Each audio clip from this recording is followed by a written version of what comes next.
Good afternoon, and welcome to AIABA's AutoTalk. I'm your host, Rachel Soleimani. Today, we continue our webinar series surrounding COVID-19 and the global pandemic's effect on the automotive retail market. Before I introduce today's presenters, as always, a quick few reminders.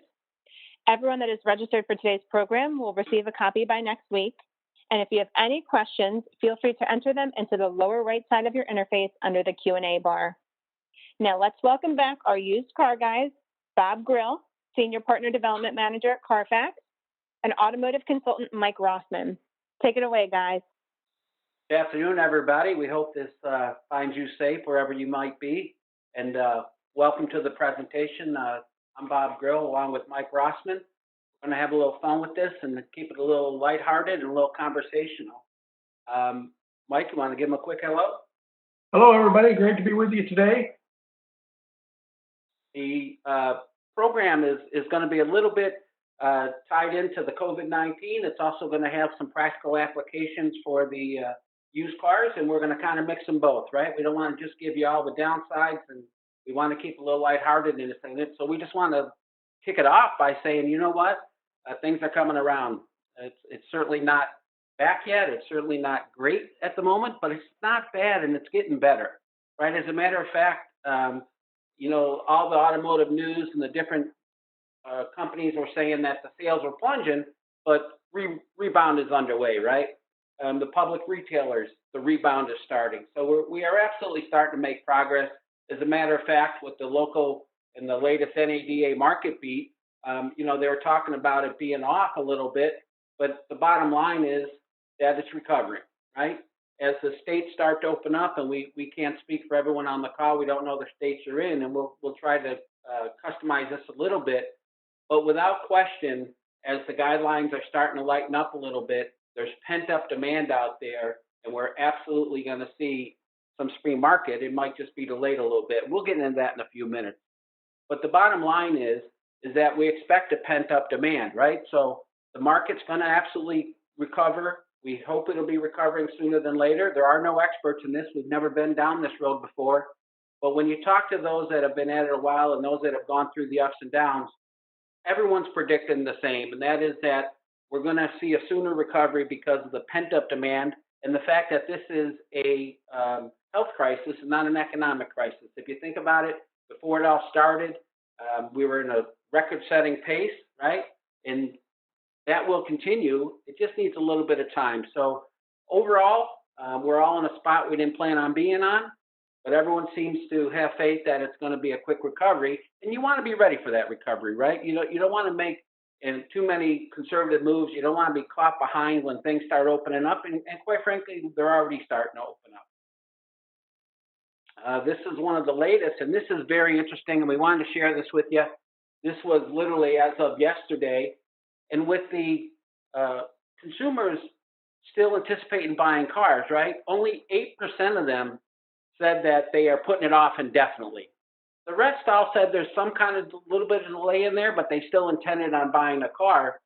And the interesting thing is when they were asked about the checks going out for the COVID and for the stimulus checks going out, you know, 28% of them literally said that they planned on using that as down payment on cars. So when you think about the millions of checks that have been sent out there, 28% is a big number, but even if it's 5 or 6%, that's a lot of pent-up demand with a lot of people with checks in their hands. So that's very exciting. It's not all gloom and doom. So, Mike, I got a question for you. And this is one of the very first things we wanted to talk about. Should we be on offense or defense, Mike?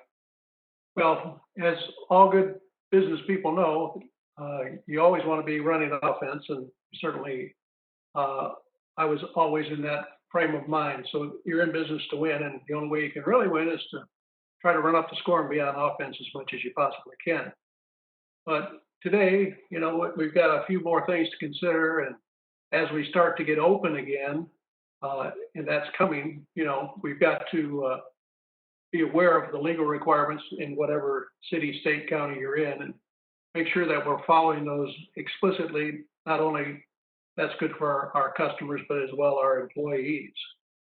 But as we get back, I think the main thing we have to do is get everybody together and work on our game plan. We're going to have to look at things a little bit different than we did prior to all of the COVID-19 situation. So I would say get your team together, make sure you have a good flexible game plan, and flexible is pretty important because there are a lot of things that can make things change very rapidly in the marketplace. And then, as we always talk about, execute those things daily because certainly got to have that happen with the traffic coming in the door. You've got to have a good plan and execute it excellent every single day. So manage that traffic and manage that inventory. And, certainly we've got to have that inventory. Without it, it's going to be tough to be in business. So, It's been interesting, Mike. We get a lot of requests on this. There's a lot of dealers out there today, and rightfully so, that are, some of them are seriously just fighting to stay in business, and others are trying to figure out their offensive plan. And there's a lot of uncertainty out there. There's a lot of curiosity out there. There's a lot of unknowns. But you're exactly right, Mike. Because at the end of the day, if we're a car dealership without inventory, we're out of business, right? We're out of business. We can certainly, for the franchise dealers, we can certainly drive some of that through our service departments and rely on our service departments. But at the end of the day, it's cars that make a car dealership. absolutely. So, Bob, what's some of the best inventory sources you're seeing out there today?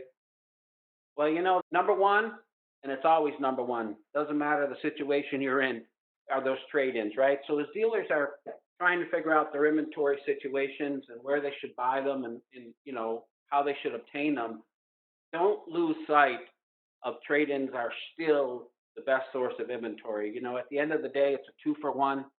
The only way to take a trade-in is to sell a car, right? So if I'm wanting to sell cars, if I'm taking in more trades, I'm automatically selling more cars. So without question, do everything in your control. Take a look at those. We're going to dive deeper into that in just a few minutes. But without question, don't lose sight of the fact that trades are still the best driver of the business.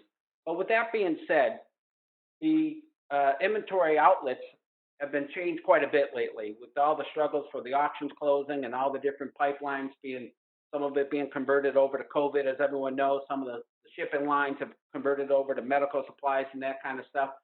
But when we look at the controllables, when we look at the dealership's inventory and what do we have that we can control, there's going to be 1.8 million lease returns due within now through the end of June. So those are vehicles that we have control of. Those are vehicles that we know are coming.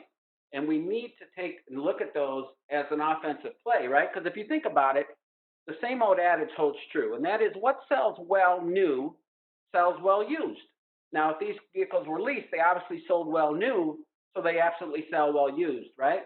And here's the biggest challenge we want to put out there, and this is something that dealers sometimes don't consider when times are good and things are flowing well. But if you don't keep those lease returns, you're giving your competition their own best inventory, right? And they can absolutely affect the market. So again, looking at those vehicles, what sells well new sells well used. But again, if you don't keep them, you're opening them up into your marketplace and literally in certain cases, giving your competition their own best units. But then when you look at those, they're that 3-year-old vehicle in most cases, 12,000 miles or less in most cases.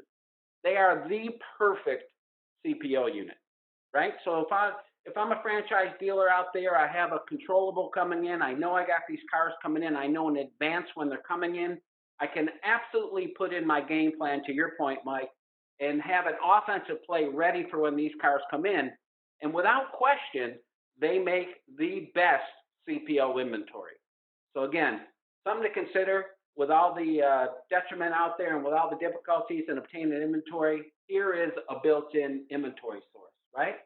Then we also have our service loaners. Now, the service loaners in your internal make an absolute great used car. Now, they tend to be the same year car or 1-year-old car, so they're not necessarily a tremendous CPO unit, but they still represent a tremendous value because they're well maintained, they're dealership maintained, consumers know and trust that.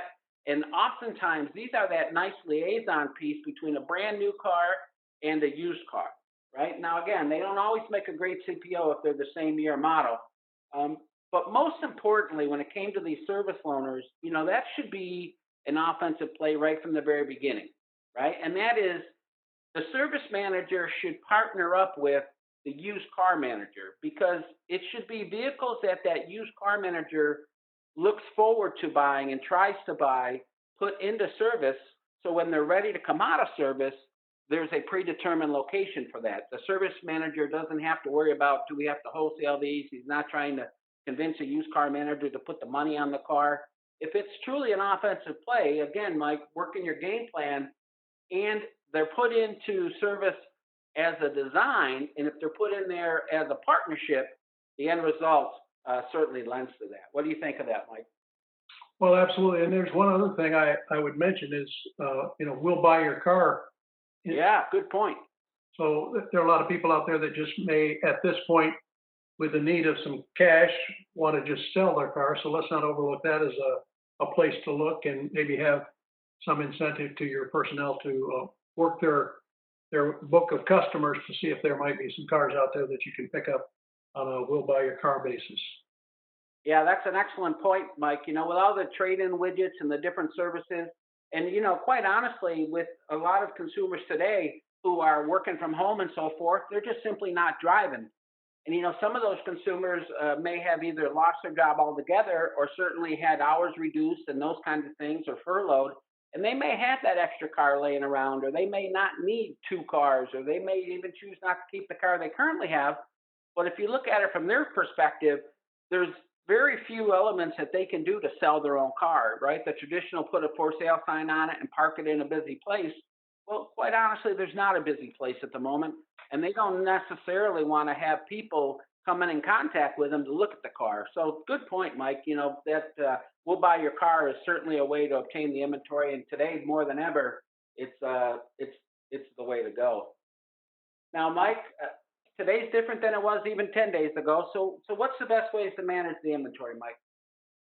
Well, from my perspective, you've got to be aggressive, obviously, but you got to pay close attention. There's a lot of things in the marketplace that could turn on a dime and change the values of used cars. So if I were going to open my store back up, if I say I've been closed, and I take a look at inventory, I would set my day supply somewhere between the 30 and 40-day level. And I would do that based upon probably traditionally my slowest 90-day period. That's a good starting point for inventory to see how things are going to go. It gives you enough inventory to sell out of, and yet wouldn't cover you up if there's a big change in the marketplace, which could happen very quickly. So it's important for you to do that. The second thing, as far as talking about inventory, let's just make sure that your reconditioning aspects or expectations are met because you need a quick turnaround. That's going to be critical in this time. And let's be sure that as you're looking at your appraisers and the estimates they make on those cars when they're doing the appraisal, that we're staying within about a 10% variance. If we're more than that, either we're too aggressive trying to trade for those cars, putting too much money in them, and then we end up with a short PVR on the other end. Or on the other estimate, if they're coming in really light, they're saying you've got a heavy reconditioning bill, say $1,000, and it comes in at 500. You may be a little soft on some trades, so you'd have some opportunity out there maybe to step up and win a few more trades to stay on the market. Now these prices are going to be adjusting really quickly. I just read an article earlier that we've got a pending Hertz bankruptcy. If they unload all the cars they have in their inventory at auction or whatever they use to dispose of them, and if that does happen, it could have a huge effect on the market. The other thing is the new car inventories. If the new car companies come out with a lot of incentives, it could have an effect, particularly on those late model cars. Your service loaners in the late model units. So you've got to be watching that on a really a weekly basis, daily basis, really, in effect, because it's certainly going to be important.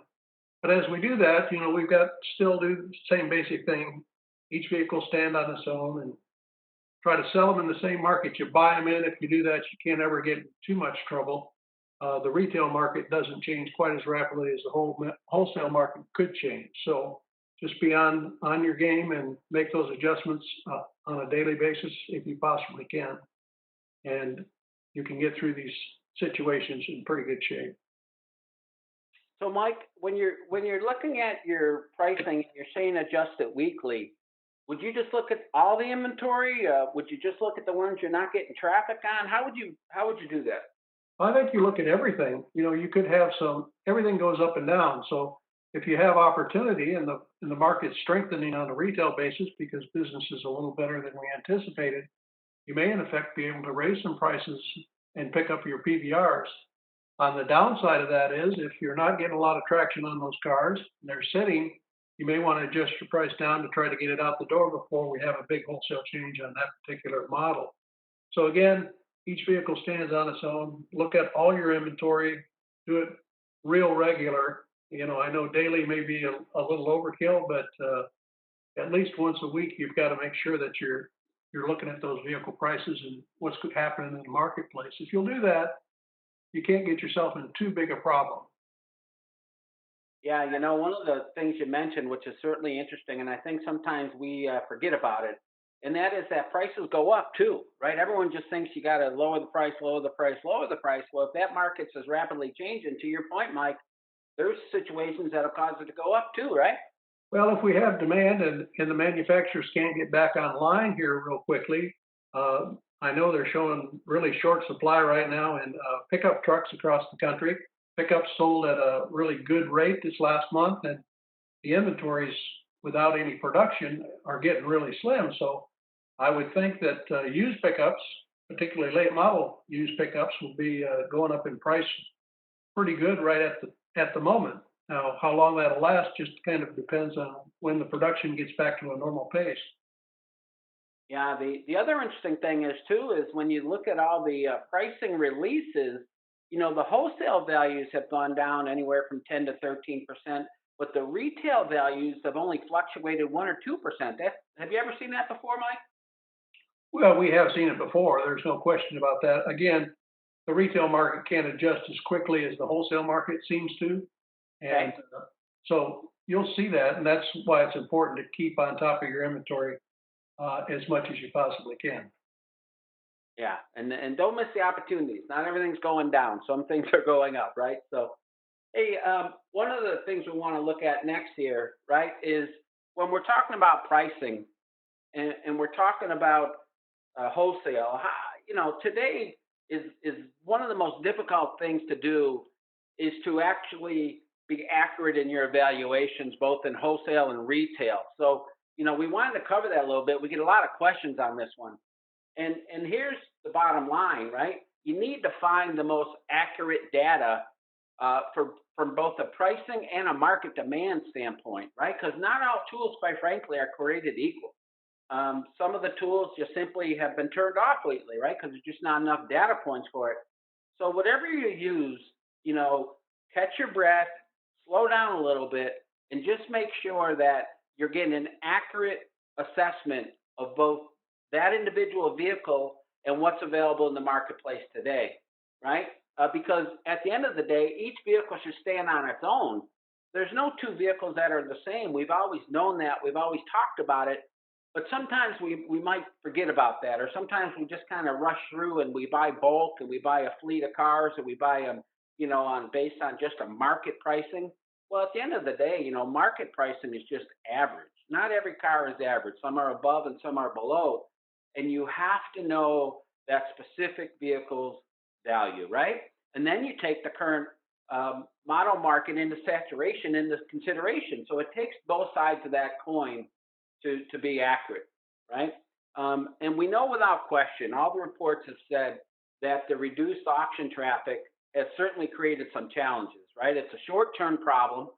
We talked about this earlier. We're thinking it's a short-term problem. Some of those wholesale auctions have been down less than 10% of the volume, which really makes coming up with some of those tools and their valuation very difficult for them.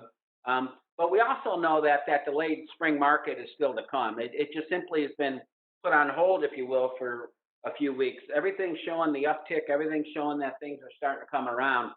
So really, when it comes to pricing, you just need to do your due diligence. Spend time where you're making money, and spend less time where you're losing money. And where you're making your money is definitely with those accurate evaluations, right? The other item we want to talk about, Mike, and I know this is near and dear to your heart, is the appraisal should be based on retail and not wholesale, right? Well, we're in the retail business, so we want to look at each car as a retail piece if we possibly can. There may be some extenuating circumstances where that car may not be able to be retail, but today I see a lot of even uh, premium luxury stores selling $5,000 to $6,000 cars today. So I know there's a home for about everything that can stop, start, steer, and be safe out there. So our wholesale from a retail outlet should be rather slim, I would hope. And if we do all of our appraisals uh, with a retail thought in mind, I think that we'll win more trades, and obviously that's what we're in business for. And you That's guys when I think it's important that you review. reviewing them, right? Well, I think you need to review all the appraisals daily as a team, just to, I think we're better together than we are individually, and shouldn't let any one individual control that inventory. So let's sit down and when it's appropriate during the day or after the day's over and review those appraisals the next morning and see if we can go find some more retail business if we maybe missed an appraisal or somebody may have a particular customer for that type of trade-in that they hadn't talked about. So uh, there's a way to win more if we'll sit down and review those on a daily basis. Absolutely. So what's a couple of pricing thoughts you're going to throw out there, Mike? I know there's one or two main points here, right? Yeah, I think there's a plenty of thoughts out there. I think, as I spoke to a little bit earlier, be aware of the new vehicle inventory and the incentives going forward because they're going to have a big influence on used car pricing and availability.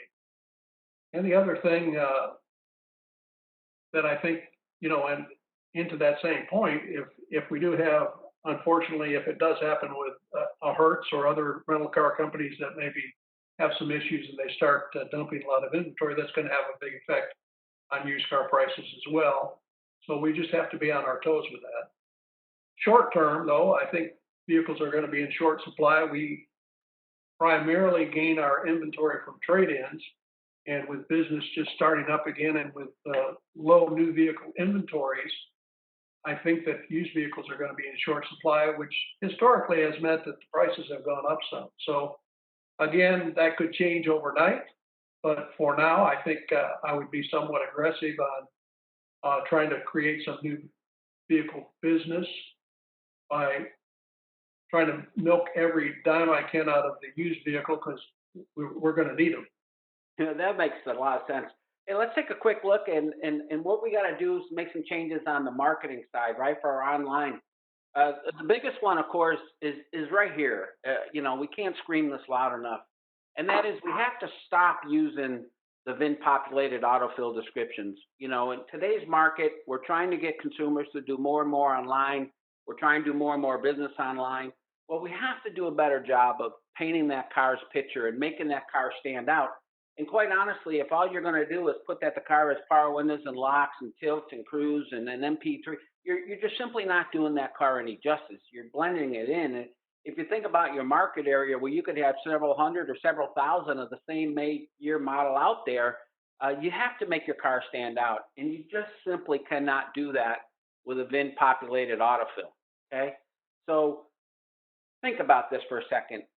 Currently, most customers either can't or won't come to the dealership, right? So everything we do online has to get them as ease. We have to paint a picture. We have to get them comfortable, right?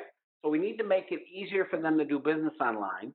We need to set our inventory apart, and we need to find out what makes it unique. And we have to translate that communication to the consumer online better than we've ever done it before. That VIN populated description just simply doesn't get it done today. Okay.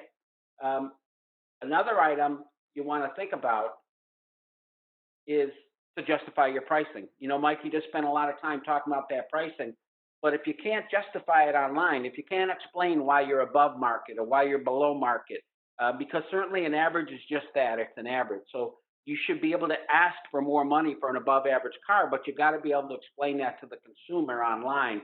If your car is below market, that'll cost you traffic because people get nervous if the car is priced too well below market. So again, being able to justify that pricing will absolutely help with your online marketing, right? And the bottom line is you need to paint a picture and not just display 27 of them. You know, showing them pictures of a power door lock and a power window switch and a tilt, that does nothing, quite honestly, to add value and sell your vehicle, right? You need to paint a picture and not just put 27 of them online. Well, I always think about particularly high mileage cars, but if they've been well maintained, say they bought them new at your store and you've got the service history on them, and you've reconditioned that car, maybe put a new set of tires on it, if you'll just tell people that, they won't be afraid of that car with 80, 90, 100,000 miles on it. You'd be surprised how many of those you'd be able to sell. And maybe some of the stores don't like to think about selling a higher mileage car, but you can certainly make a lot of money on them, and particularly because you own them in the money. Generally speaking, the higher mileage car won't bring the money, so there you go. It might be priced a little under the market, but you can certainly tell them that. Yeah, that makes a lot of sense. So as we wrap this up, Mike, you want to give us some positive takeaways? Well, I think, uh, you know, as we talked about at the start, our normal spring market's probably been just delayed a little bit, so there's going to be a pent-up demand out there that we'll be able to take care of. I think if you come up as a team with a great game plan and execute it on a daily basis, you can have a great finish to the year without question. And you know, most of or a lot of us have been through these types of things before, and we found a way to make it work and get stronger. And I think we can certainly do that. At the end of the day, we've always faced adversity in this industry, right? We always have things come up, economics change, the momentum changes, the generations changes, the models change. We always have been able to figure our ways around things. This is certainly new to a lot of us, but we know how to get around it, and I think we'll be just fine. And with that said, we absolutely want to open it up for questions. Um, and answer any of them we can. Mike, one of the questions we are getting asked by the franchise dealer, and maybe you can address this one, is when I look at my used car inventory, should I stick with my franchise brand right now, or should I venture out a little bit? My venture, my own brand is a little more safe than venturing out. So, what would you say to that question, Mike? Well, here's the thing: your brand doesn't. I think with CPO, obviously, that's a nice. Uh, it's your model, it's your brand, so that's good to go. But with other inventory, I think anything that sells good or has sold good in the marketplace is good inventory to have. And I don't think anybody's going to shy away from buying it from a non-franchise dealer uh, at all. So, I say go for it. Stock with good selling cars that you can find. It doesn't matter what brand it is. Um, you know, I know years ago when I had a Ford store, one of my better selling things were Dodge pickup trucks. So they sold well used. They were a little cheaper than the Chevrolets and the Fords were, and they sold well. So we stocked them and sold a lot of them. So you can do that. It's not tough. We tend to forget about that too, right? Another question is, what about the cars under that proverbial 10,000? Should we really be concerned about those aging, or are those still pretty much market proof? Well, you should always be worried about an aged car, but the thing is, anything that's under $10,000 isn't going to change a lot on wholesale value over a period of time.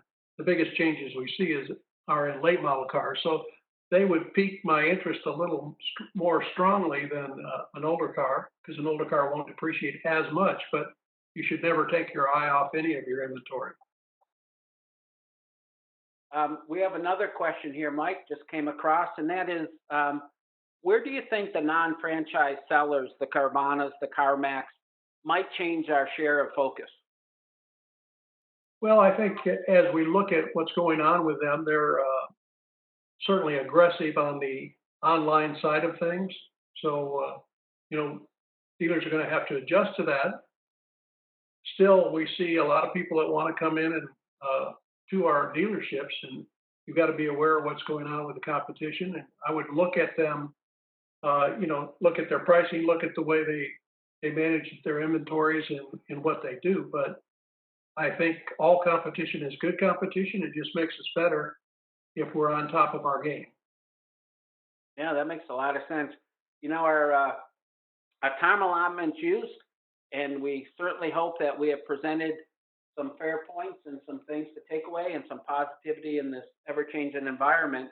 Um, Again, from myself, Bob Grill, and Mr. Mike, if you'd like to say a parting words, we'll turn it back over to Rachel. Bob and Mike, we always love having you guys on. Thanks so much for speaking with us today. Again, to those on the line, you'll be receiving a copy of this recording by next week. To continue our COVID-19 webinar series, join us back here on Tuesday, May 19th at 2 p.m. Eastern as Federated Insurance presents Managing Your Cyber Risk. Be on the lookout for promotions on how to register. For more information about AIADA, visit aiada.org. Thank you for joining us, everyone, and have a great day.